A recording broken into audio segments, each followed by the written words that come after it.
प्यारे बच्चों नमस्कार। आज की वीडियो में हम कक्षा छठवीं की हिंदी की पुस्तक वसंत से पहला पाठ वह चिड़िया जो पढ़ने जा रहे हैं, जिसके कवि हैं केदारनाथ अग्रवाल जी।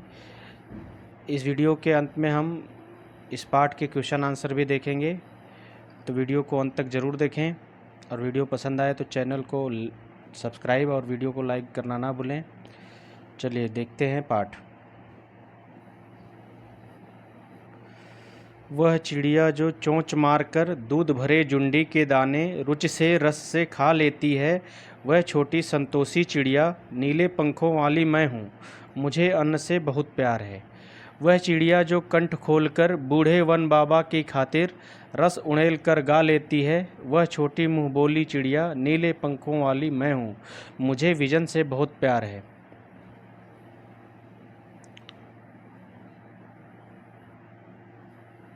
वह चिड़िया जो चोंच मारकर चढ़ी नदी का दिल टटोलकर जल का मोती ले जाती है, वह छोटी गर्बीली चिड़िया नीले पंखों वाली मैं हूँ, मुझे नदी से बहुत प्यार है। इस पाठ के माध्यम से कवि ने एक अपने अंदर एक चिड़िया की कल्पना की है कि जैसे कवि के हृदय में एक छोटी चिड़िया विराजमान है, जो अपने श्रम के भरोसे अपने परिवार को और अपने खाने की चीज़ों को बहुत एंजॉय करती है। आइए देखते हैं शुरू से इस पाठ का अर्थ।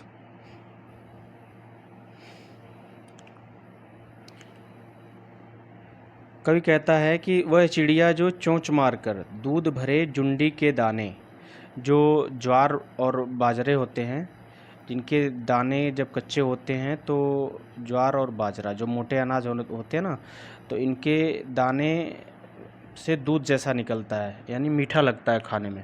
तो ये बहुत पसंद करती हैं चिड़िया उसको। कैसे खाती हैं? रुचि से, बहुत इंटरेस्ट के साथ, रस से, बहुत आनंद लेकर के।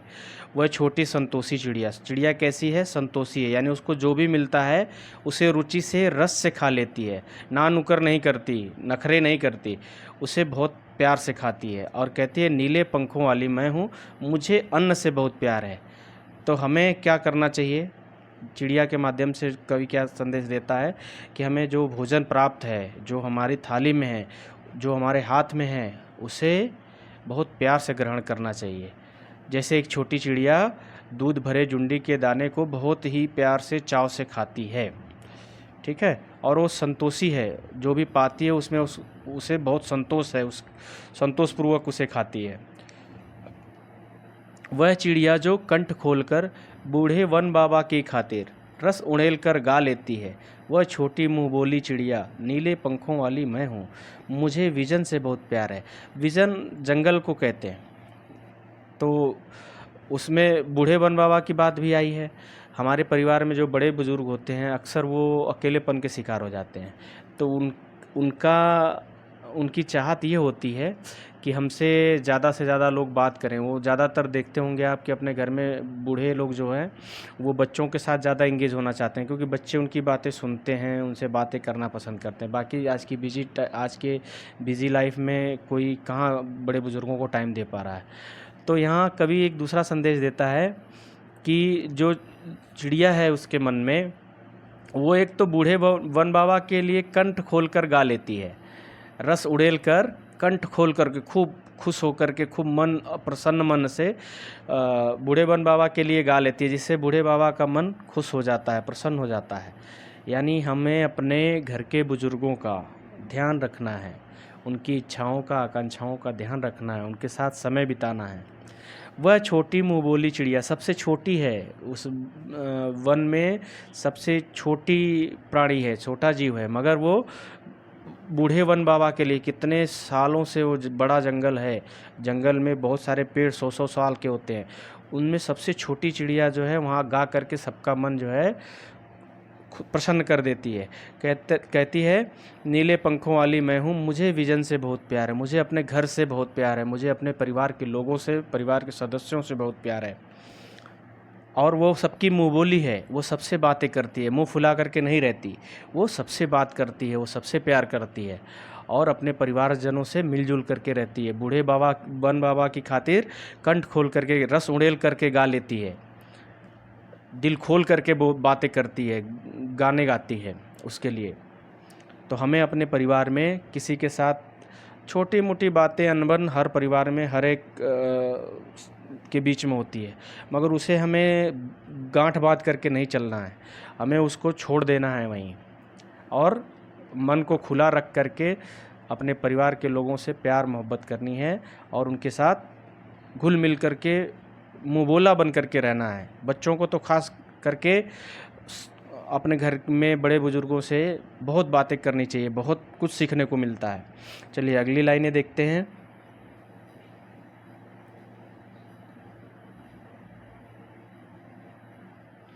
वह चिड़िया जो चोंच मारकर चढ़ी नदी का दिल टटोल कर जल का मोती ले जाती है, वह छोटी गर्वीली चिड़िया नीले पंखों वाली मैं हूँ, मुझे नदी से बहुत प्यार है। इन पंक्तियों में क्या कह रहा है कवि कि वह चिड़िया जो चोंच मार के, जब चिड़िया को पानी पीने की ज़रूरत होती, चढ़ी नदी का दिल टटोल कर, दिल टटोलना मतलब उससे उसकी इच्छा जानना, नदी का जल लेने से पहले उसकी इच्छा के बारे में जानना। और जल का मोती, जल बहुत अनमोल है। जल जो है हम ऐसे ही बहुत सारे लोग बहाते हैं, बर्बाद करते हैं, मगर बहुत अनमोल है, मोती के जैसा बताया है जल को। पानी जो है जीवन के लिए, किसी के भी जीवन के लिए, चाहे पेड़ पौधे हों, पशु पक्षी हों या हम मानव हों, सबके लिए बहुत अनमोल है। और वो चढ़ी हुई नदी से, उफनती हुई नदी से, बीच धारा से, अपने श्रम से वहाँ से जल लेती है, जल की बूंद लेती है, और उतना ही लेती है जितना उसे पीना है। चढ़ी नदी से चोंच मार करके अपनी चोंच में पानी भरती है और उस नदी का दिल टटोलती है, पानी लेकर के, जल का मोती लेकर के चली जाती है अपने लिए। वह छोटी गर्वीली चिड़िया हूँ, उसे अपने गर्व है, श्रम पर गर्व है। वो श्रम से नदी की धारा के बीच से पानी लेकर के जाती है, किनारे बैठ कर के पानी नहीं पीती। यानी कवि कहना चाहता है कि हमें अपने श्रम से चीज़ें हासिल करनी चाहिए, हमें परिश्रम करना चाहिए जीवन में, ये नहीं कि सब चीज़ें आसानी से पाने का इरादा रखना चाहिए। वह छोटी गर्वीली चिड़िया नीले पंखों वाली मैं हूँ, मुझे नदी से बहुत प्यार है। और जो जो चीज़ें हमारे जीवन में, हमारे जीवन के लिए महत्वपूर्ण हैं, हमारे जीवन में उनका अभिन्न स्थान है कि जिसके बिना हमारा जीवन संभव नहीं है। तो ऐसी चीज़ों से हमें प्यार करना ही है, उनका संरक्षण हमें करना ही है। तो ये छोटी चिड़िया जो है अपने आप को गर्वीली कहती है कि मुझे मेरे श्रम पर गर्व है। वो चढ़ी हुई नदी का दिल टटोल करके जल का मोती ले आती है। ठीक है, तो इस कविता में हमने क्या क्या सीखा? एक तो हमारी थाली में जो खाना है वो बहुत अनमोल है, जो अन्न है, अनाज है, उसका बहुत हमें ध्यान रखना है, बहुत चाव से उसे खाना है, प्रेम से, आदर से खाना है, और अपने परिवार के लोगों का बहुत अच्छे से ध्यान रखना है। माँ बाप का ध्यान रखना है, दादा दादी का ध्यान रखना है, हमसे जो बड़े हमारे परिवार में, उनके साथ अच्छा व्यवहार रखना है, बातचीत अच्छी रखनी है। और तीसरी बात, जल भी हमारे लिए बहुत अनमोल है।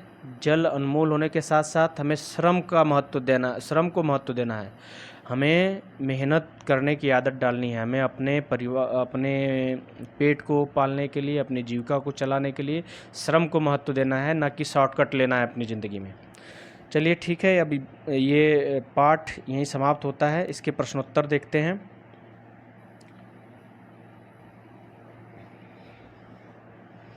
इस पाठ का पहला प्रश्न है, तुम्हें कविता को कोई और शीर्षक देना हो तो क्या शीर्षक देना चाहोगे? उपयुक्त शीर्षक सोच कर लिखो। जैसे इस कविता को अगर दूसरा नाम देने के लिए मैं कहूँ आपको, तो आप क्या क्या नाम दे सकते हैं? चिड़िया के बारे में बात हुई है तो छोटी चिड़िया एक नाम हो सकता है इसका, मुँह बोली चिड़िया हो सकता है, नीले पंखों वाली चिड़िया हो सकता है, सुंदर चिड़िया हो सकता है, प्यारी चिड़िया हो सकता है। इस तरह के 10 नाम और आप सोच सकते हैं। कोई भी शीर्षक जो इस पाठ से जुड़ता हुआ आपको महसूस होता है, वो शीर्षक आप इसे दे सकते हैं। मेहनती चिड़िया, है ना, सुनहली चिड़िया, इस तरह का कोई भी नाम, या गाने वाली चिड़िया, इस तरह से कुछ नाम दे सकते हैं। तो ये आपके ऊपर है। चलिए अगला प्रश्न देखते हैं।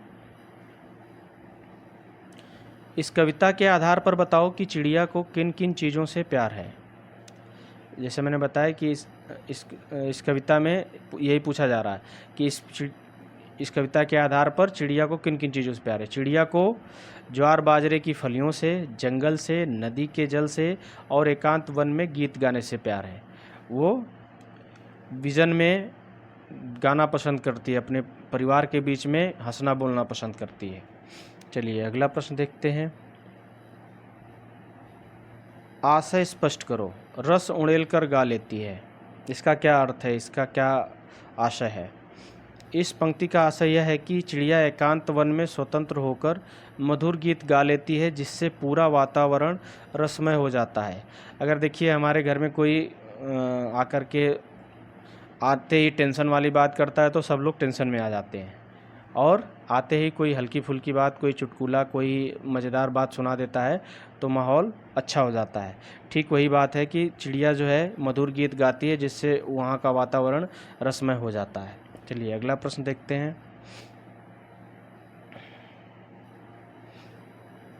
चौथे का ही दूसरा है। चढ़ी नदी का दिल टटोलकर जल का मोती ले जाती, इसका क्या आशय है। इस पंक्ति का आशय यह है कि चिड़िया उफनती नदी का मन टटोलती है और उसकी इच्छा का ध्यान रखती है। अपनी मेहनत से नदी की बीच धारा से मोती जैसा अनमोल जल लेकर अपनी प्यास बुझाती है। चिड़िया जो है श्रम करती है और दूसरे की इच्छा का ध्यान रखती है, नदी की इच्छा का ध्यान रखती है। चलिए अगला प्रश्न देखते हैं। इस प्रश्न का उत्तर तो आप खुद भी कर सकते हैं। नीचे पक्षियों के कुछ नाम दिए गए हैं, उनमें यदि कोई पक्षी एक से अधिक रंग का है तो लिखो कि उसके किस हिस्से का रंग कैसा है। जैसे तोते की चोंच लाल और शरीर हरा होता है, वैसे ही मैना का बताना है, कौवा का बताना है, बत्तख का और कबूतर का। तो उत्तर देखेंगे हम। मैना जो है हल्के काले भूरे रंग की होती है और इसकी चोंच पीली तथा पंख कहीं कहीं सफ़ेद होता है। अगला प्रश्न देखते हैं, अगला इसका उत्तर देखते हैं। कौवा आप जानते हैं काले रंग का होता है, इसके पंख कहीं कहीं गहरे तो कहीं कहीं हल्के काले होते हैं। बत्तख सफ़ेद रंग की होती है, इसकी चोंच तथा पंजे हल्के पीले रंग के होते हैं। कबूतर स्लेटी रंग का होता है, इसकी आंखें लाल और पंजे गुलाबी रंग के होते हैं तथा पंखों पर काली काली धारियाँ होती हैं। इसकी गर्दन पर काली और सतरंगी चमक होती है। ये कबूतर की विशेषता है। चलिए अगला प्रश्न देखते हैं। छठवां प्रश्न है यहाँ पर।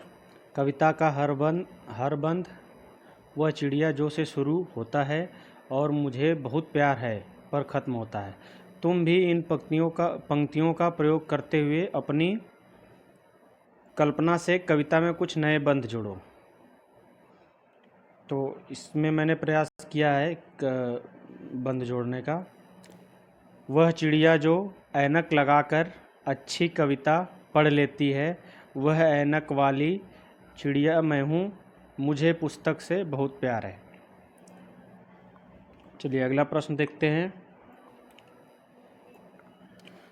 पंखों वाली चिड़िया, ऊपर वाली दराज, नीले पंखों वाली चिड़िया, सबसे ऊपर वाली दराज। इसमें कुछ शब्द जो है अंडरलाइन है, देख रहे हैं आप, ये अंडरलाइन है, ये वाला अंडरलाइन है, ऊपर वाली, नीले पंखों, सबसे ऊपर।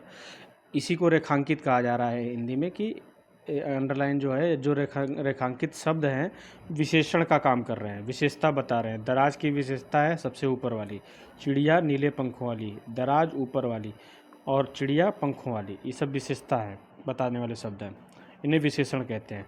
तो अगले पृष्ठ पर वाला वाली जोड़कर बनने वाले कुछ शब्द और कुछ विशेषण दिए गए हैं। ऊपर दिए गए उदाहरणों की तरह इनके आगे एक एक विशेषण और जोड़ो, मतलब दोहरा विशेषण लगाना है। चलिए आगे देखते हैं इसका हल कैसे होता है। एक तो विशेषण ये हो गया, बाग कैसा है, मोरों वाला, उसके आगे एक जोड़ दिया हमने, सुंदर मोरों वाला बाग। पेड़ों वाला घर, हरे भरे पेड़ों वाला घर। फूलों वाली क्यारी, अब इसके आगे एक विशेषण लगा हुआ है मगर लाल लाल फूलों वाली क्यारी, यहाँ एक विशेषण और जुड़ गया। स्कूल वाला रास्ता, इसके आगे हमने जोड़ दिया पुराने, तो पुराने स्कूल वाला रास्ता हो गया, ठीक है। और रोने वाला बच्चा, इसके आगे जोड़ दिया गया चिल्ला चिल्ला कर रोने वाला बच्चा। मूँछों वाला आदमी, लंबी मूँछों वाला आदमी। इस तरह से एक और विशेषण लगा करके शब्द बना लिए हमने। 8वां प्रश्न है, वह चिड़िया जुंडी के दाने रुचि से खा लेती है, वह चिड़िया रस उड़ेल कर गा लेती है। कविता की इन पंक्तियों में मोटे छापे वाले शब्दों को ध्यान से पढ़ो। पहले वाक्य में रुचि से, ये जो रुचि से शब्द है, रुचि से खाने के ढंग को, और दूसरे वाक्य में रस उड़ेल कर गाने के ढंग की विशेषता बता रहे हैं। अतः ये दोनों क्रिया विशेषण हैं। विशेषण किसी संज्ञा सर्वनाम की विशेषता बताते हैं। क्रिया विशेषण जो काम करते हैं, हम क्रिया को काम करने को हम क्रिया कहते हैं। कोई काम करना, जैसे खाना, नहाना, गाना, सोना, तो उसका जो ढंग होता है, उसकी जो विशेषता बताई जाती है, उसे क्रिया विशेषण कहते हैं। तो काम करने का ढंग बता रहे हैं। यहाँ खाने का क्या ढंग है? रुचि से खाना। और गाने का क्या ढंग है? रस उड़ेल कर गाना। तो वाक्यों में कार्य के ढंग या रीति से संबंधित क्रिया विशेषण छांटना है। आगे देखते हैं अगले पेज पर। गेंद लुढ़कती, पहला है क। सोनाली जल्दी जल्दी मुंह में लड्डू ठूसने लगी। तो इसमें लड्डू ठूसती है कैसे कैसे? जल्दी जल्दी, कि कोई खा ना जाए या कोई देख ना ले। तो चुपके चुपके वो लड्डू खा रहे थे, जल्दी जल्दी मुंह में ठूसने लगी। गेंद लुढ़कती हुई झाड़ियों में चली गई। झाड़ियों में कैसे गई गेंद? लुढ़कती हुई। भूकंप के बाद जनजीवन धीरे धीरे सामान्य होने लगा। भूकंप के बाद जनजीवन कैसे सामान्य होने लगा? धीरे धीरे सामान्य होने लगा। कोई सफ़ेद सी चीज़ धप से आंगन में गिरी। आंगन में कैसे गिरी? धप से। सफ़ेद सी चीज़ कैसे आंगन में गिरी? धप से। टॉमी फुर्ती से चोर पर झपटा। चोर पर टॉमी कैसे झपटा? फुर्ती से, बहुत तेज़ी से। तेजिंदर सहम कर कोने में बैठ गया। कोने में कैसे बैठ गया तेजिंदर? सहम कर। और आज अचानक ठंड बढ़ गई। ठंड आज बढ़ गई कैसे? अचानक। कल नॉर्मल था मौसम, आज जो है बढ़ गई है। तो कैसे कहेंगे? आज अचानक ठंड बढ़ गई। चलिए, ये लास्ट क्वेश्चन था इस वीडियो का। मिलते हैं एक और वीडियो में। और वीडियो पसंद आई हो तो चैनल को सब्सक्राइब करिए, वीडियो को लाइक करिए, अपने दोस्तों के साथ शेयर करिए। Thank you.